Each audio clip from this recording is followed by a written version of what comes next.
dans ses œuvres, c'est que tu sois bloqué. Le diable dans ses œuvres, c'est que tu ne puisses pas aller de l'avant. Mais comme tu es fils de Dieu, la Bible déclare que le fils de Dieu est à Paris. Écoute-moi, là où les sorciers vont se réunir avec toi, je prie que Jésus puisse apparaître. Là où on parle en nom de toi, que Jésus puisse apparaître. Là où on planifie ta chute, que Jésus puisse apparaître. Et la Bible me dit, là où il y a la présence de Dieu, il y a l'absence totale du diable. Ça veut dire que l'apparition de Jésus vient mettre fin au règne du diable. J'annonce la fin de la sorcellerie dans la vie. Celui qui me dit un grand amen, ça tombe dans sa vie. Alléluia. Le Fils de Dieu est apparu. Lorsqu'on veut apparaître, on demande. On se retrouve quand même au milieu. Ils étaient enfermés. Il a fallu que la paix puisse être détruite. Et lorsqu'ils sont dans la paix, ils ouvrent les yeux. Quelqu'un était déjà au milieu de moi. Est-ce qu'il faut que je te rappelle que Shadrach, Meshach, Abednego, ils étaient dans la fournaise à table. Les rois s'attendaient à ce qu'ils puissent mourir. Mais lorsqu'ils regardent, il dit il y a la quatrième personne. La quatrième personne est apparue pour détruire la force du feu. C'est pourquoi la Bible déclare, même si tu marches dans le feu ne te brûlera pas. Parce que tu es un enfant de Dieu. Je t'annonce ce soir, aucune personne ne te touchera. Parce que tu es un enfant de Dieu. À celui qui me dit un amen fort, il devient difficile. Alléluia. Est-ce qu'on peut se rasseoir? On va aller plus vite. Après ces paroles, c'est qu'il va leur dire, comme le Père m'a envoyé, moi aussi je vous envoie. Lorsqu'il dit allez-y, il se rappelle d'une chose. On ne peut pas accomplir une mission divine sans le Saint-Esprit. Lorsque tu reçois une mission divine, il y a besoin d'un consolateur. Il y a besoin de l'Esprit de Dieu. Il les appelle. La Bible dit il souffla sur eux. Après le souffle, il leur dit recevez le Saint-Esprit. C'est que la première précision, c'est que la Bible dit après ces paroles. Ce qui veut dire que le Saint-Esprit vient après la parole. Jean dit au commencement était la parole. Parce que le Saint-Esprit vient confirmer la mission donnée par la parole. Il y a au milieu de nous les gens qui ont reçu des missions de sortir les familles dans les galères. Mais je prie qu'au-delà de la mission que Dieu t'a donnée, que Dieu impose son esprit. Je prie que Dieu impose son esprit. Il y a des hommes qui ont des missions de changer des choses. Mais qu'au-delà de cette mission, je prie que Dieu du ciel ajoute son esprit. Après ces paroles, il souffla sur elle. Et elle a dit recevez le Saint-Esprit. La première précision, la question qui nous revient souvent, c'est qu'il leur a donné le Saint-Esprit. Mais pourquoi la chambre haute? Alléluia. C'est que le premier esprit que Jésus a donné aux disciples, comme il voulait leur envoyer, le premier esprit a traité leur être intérieur. Il a traité l'être intérieur afin qu'ils reçoivent cette capacité qu'avait Jésus. Jésus a été porteur de l'esprit. Comme il était encore Dieu, ça veut dire qu'il était esprit. Quelque chose était en eux. Lorsqu'il souffle, je bénis le Seigneur pour l'intervention du prophète hier. Lorsque Dieu a soufflé dans la ligne des l'homme, il ne lui a pas communiqué quelque chose extérieur. Il lui a communiqué quelque quelque chose intérieur. C'est ainsi qu'après cela, les disciples pouvaient partir. Comme ils avaient quelque chose d'intérieur, il a fallu qu'ils ressortent quelque chose d'extérieur. C'est pourquoi il dit attendez. Attendez, ne partez pas, attendez. Jusqu'à ce que vous allez recevoir quelque chose. C'est ainsi, Acte 1:8 vient avec une précision claire. Il ne parle pas de quelque chose qu'ils ont reçu en eux. Il dit l'Esprit surviendra sur vous. Ils avaient quelque chose en eux. Mais il avait fallu qu'ils puissent recevoir quelque chose sur eux. C'est ainsi que même lorsque les larmes semblables au flanc de feu sont venues, ils ne sont pas entrés, mais ils sont restés sûrs. Parce qu'ils devaient avoir quelque chose sur eux. La différence entre Jean chapitre 20 et le verset 22 et Acte chapitre 2, c'est réside sur des mots. Je ne sais pas en français si on appelle ça comment. Ça se réside sur un et sur. L'esprit en eux et l'esprit sur eux. Ils avaient déjà reçu cette aide que Jésus leur avait donnée. Mais il a fallu qu'ils puissent recevoir quelque chose sur eux. Parce que la chose qui te conduit, c'est la chose qui est en toi. Mais la chose qui te donne des capacités par toi, ça peut être en toi. Mais dans l'être spirituel, il faut avoir quelque chose sur toi. C'est pourquoi beaucoup recevaient l'onction. Lorsque Dieu se servait de moi, il a donné l'onction. Ça veut dire l'onction reposée sur eux. C'est pourquoi Jésus vient me donner la précision. Il dit l'Esprit du Seigneur éternel est. Il dit est sur moi. Il m'a oint. Ce que les disciples avaient besoin, c'était l'onction de l'extérieur. Parce qu'ils avaient déjà la capacité intérieure. Il a fallu que l'onction extérieure vienne pour accomplir la mission. Parce que Jésus est en train de dire l'Esprit du Seigneur est sur moi. Il m'a oint pour annoncer une bonne nouvelle. Écoute-moi. La nouvelle que les disciples devaient aller rencontrer, c'était la bonne nouvelle. La bonne nouvelle, on l'annonce lorsqu'on a l'Esprit de Dieu sur nous. Écoute-moi. À toi qui avait une bonne nouvelle, tu ne sais pas comment l'annoncer. Le monde ne peut pas t'écouter parce que tu n'as pas quelque chose. Je prie à Dieu de déposer son esprit sur toi. Tu sers Dieu. Tu fais des choses. Mais si toi, il n'y a pas quelque chose, je prie à Dieu de déposer quelque chose sur toi. Ainsi, la Bible est en train de dire. L'état est déjà parti. Bon, je vais continuer par là, on va prier. On va lire Ésaïe 61. Ésaïe 61. Ésaïe 61. C'est celui qui a trouvé le livre. Ésaïe 61, commencez par le premier verset. Le premier verset, nous lisons la parole. J'aimerais qu'une personne prophète, j'aimerais que vous puissiez le lire avec puissance. Je prie que Dieu libère quelque chose dans la vie d'une personne qui est venue en Seigneur. C'est ton amen qui m'étonne. Quelqu'un ne m'a pas donné un amen de recevoir quelque chose. Écoute-moi, la Bible dit dans la chambre haute, ils ont vécu le vent. Le vent est venu avec un bruit. J'aimerais que tu me donnes un bruit qui va provoquer le vent. Est-ce que quelqu'un peut me donner un bruit qui va provoquer le vent? Est-ce que tu peux me donner un bruit qui va provoquer le vent? Est-ce que quelqu'un peut me donner un bruit qui va provoquer le vent? Ésaïe 61. Ésaïe 61. Nous lisons Ésaïe 61. Au nom de Jésus. Au nom de Jésus. L'Esprit du Seigneur. L'Esprit du Seigneur. L'Éternel est sur moi. L'Éternel est sur moi. Car l'Éternel m'a oint. Car l'Éternel m'a oint. Car l'Éternel m'a oint.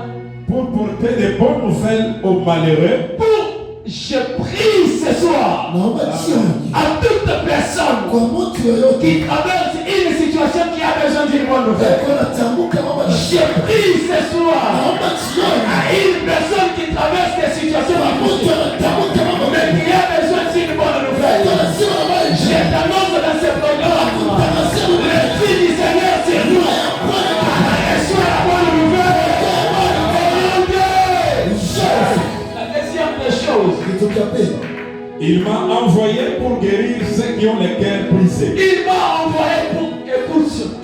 Parfois, si cette situation-là t'a brisé le cœur, je viens t'annoncer ce soir la guérison des blessures intérieures amenée par l'Esprit de Dieu. À toi dans les situations difficiles, ont brisé le cœur. Je t'annonce cette restauration. Je t'annonce cette restauration. La troisième des choses. Il m'a envoyé pour guérir ceux qui ont les cœurs brisés. Il m'a envoyé pour guérir ceux qui ont les cœurs brisés. Pour proclamer aux captifs la liberté. Est-ce qu'on va cette lecture? Je vais continuer à lire parce qu'après la lecture, on va prier. Yes. Après la lecture, on va prier. Yes. On va pouvoir répondre. Pour proclamer aux captifs la liberté et aux prisonniers la délivrance. Écoute, à chaque fois on nous parle des prisons. La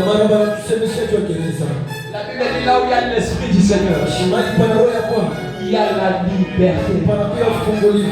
Parfois il est possible que tu fasses semblant dans la présence de Dieu.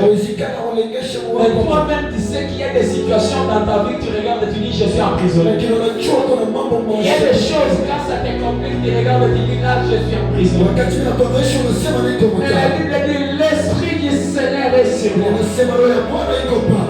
L'une des missions pour laquelle cet esprit m'a ouvert, c'est pour annoncer la liberté. Je dis à toute personne dont les chaînes résistaient encore, à toute personne qui n'avançait pas, lorsque tu veux avancer, tu te retrouves en train de tourner en rond. Il y a certaines personnes, depuis qu'il est né, il y a des montagnes qu'il n'a jamais touché. À cause de ce programme de protecteur, j'ai libéré l'action de la liberté. Je suis libre. Je suis libre. J'aimerais que tu le fasses avec les signes. Dis avec moi, je suis libre. Je suis libre. Dis avec moi, je suis libre. Je suis libre. Et sur la liberté en nom de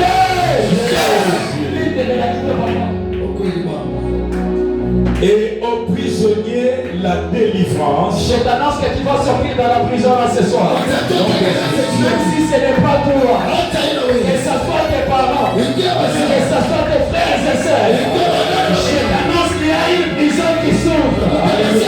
Je t'annonce qu'il y a une prison qui s'ouvre. Et d'ailleurs, pendant que je parle, que toute prison sorcellerie, il y a ce Kupasuka, il y a ce Kupasuka.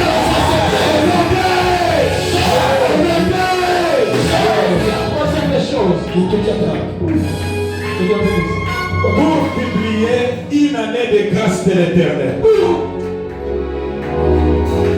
Pour publier une année de grâce de l'Éternel. Pour publier une année de grâce de Dieu.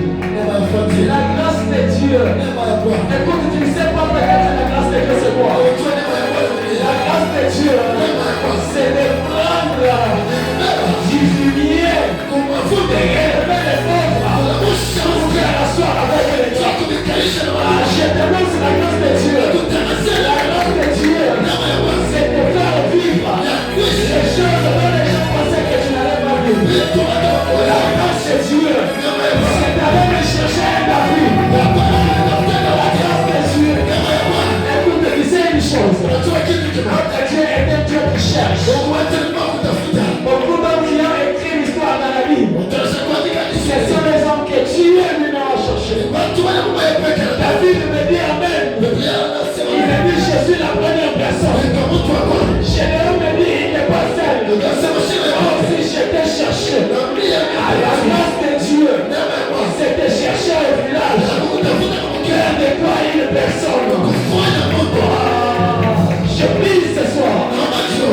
l'onction de mes pères. Écoute-moi. Cette déclaration. Si ça rate, ça veut dire. Papa Antoine et Papa Jean-Paul m'ont présenté un autre Dieu que Jésus. Je le dis encore. Si cette déclaration rate ta vie, ça veut dire que mes pères m'ont présenté un autre Dieu que Jésus.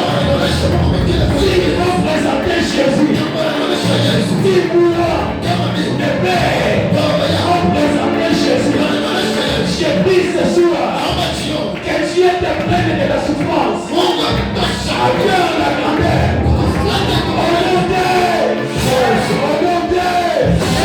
Je prie ce soir. Si j'ai connu, si moi, j'ai connu notre Dieu, et le Dieu qui m'a été présenté par mes pères, cette déclaration va arrêter. Je t'annonce que dans ce programme, toi tu vas réussir. Ah, ton main n'est pas arrivée.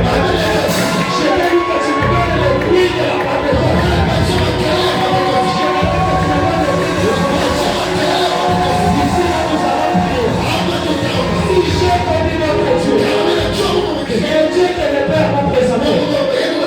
Tu vas échouer.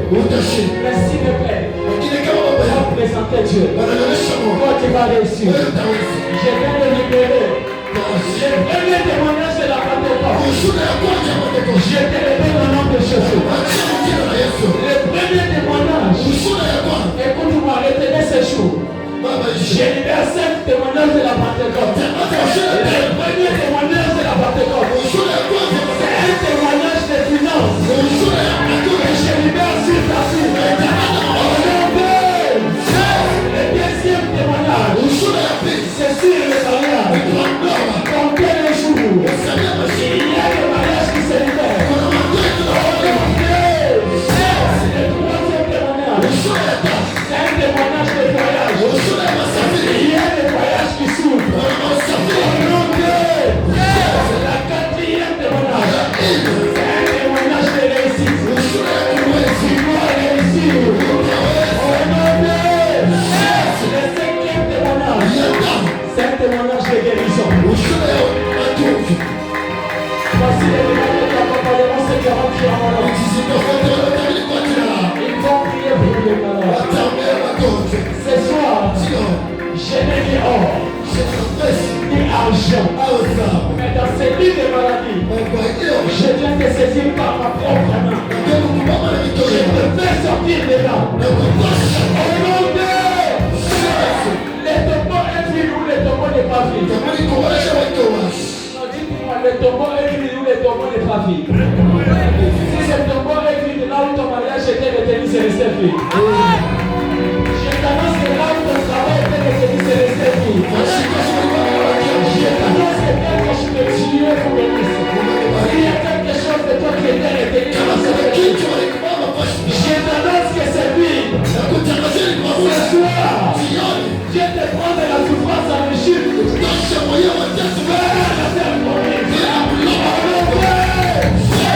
On va faire une prière. On va appeler le ciel. On va appeler le ciel.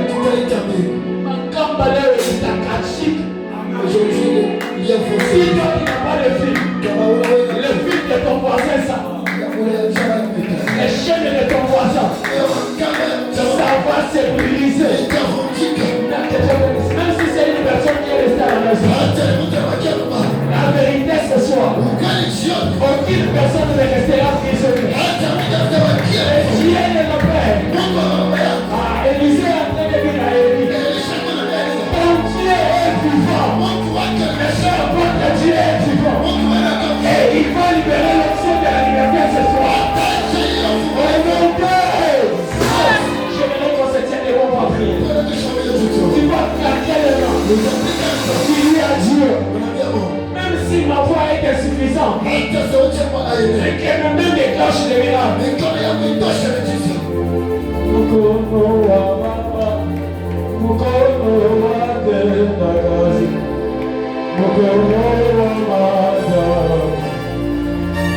vas dire à Dieu ce soir, si ma voix n'arrive pas, à cause de mes mains,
dès maintenant, je sors de prison.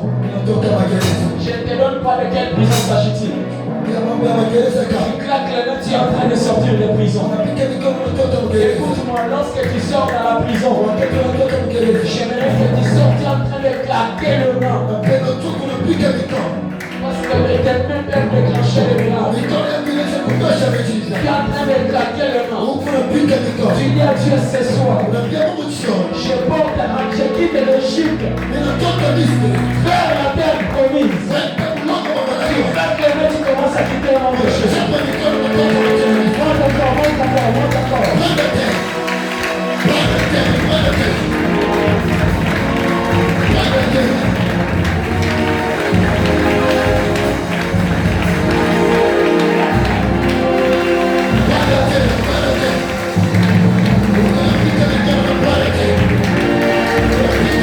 Para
une fois, tu dois entrer encore une fois de prière.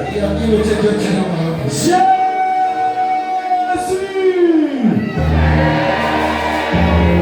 Oui, concentre-toi. Jésus est capable de changer ta situation.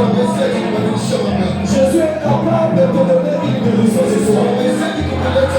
Jésus est capable de t'enlever là où tu es. Jésus est capable de te donner une nouvelle identité.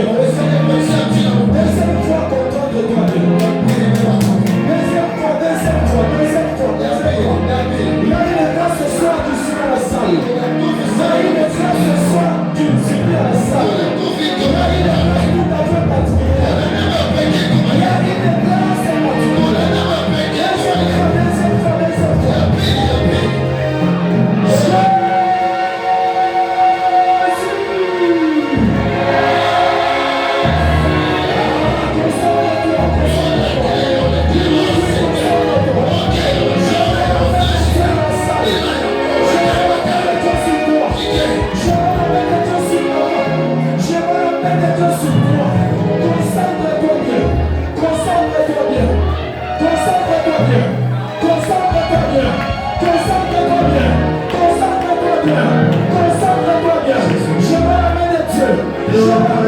fois.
Merci Père de gloire. Merci Seigneur mon Dieu. Tu fais les choses dans son temps. Nous allons saluer ce soir la présence de ton peuple. Pour ta présence. Pour ce que tu veux le faire. Les choses sont changées. Les choses sont changées. Les captifs sont libérés. Ces que les temps brisés sont construits. Et tu ressens les témoignages. C'est accompli. Les témoignages. C'est accompli. C'est accompli.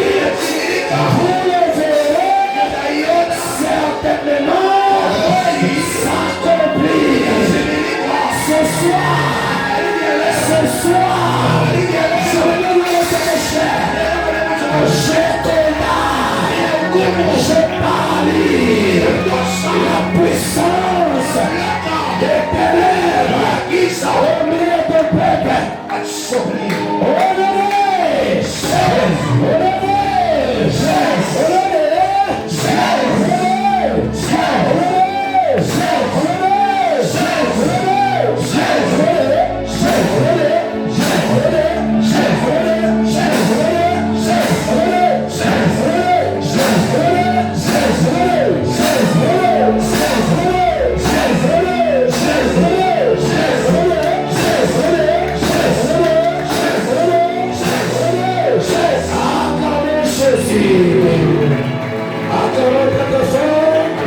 acclamons le Seigneur, acclamons le roi. Il est vivant, il est ressuscité, il est ressuscité, il est vivant. Tu cesses, tu cesses, tu cesses, tu cesses, tu cesses, tu cesses. Acclamons ce Jésus.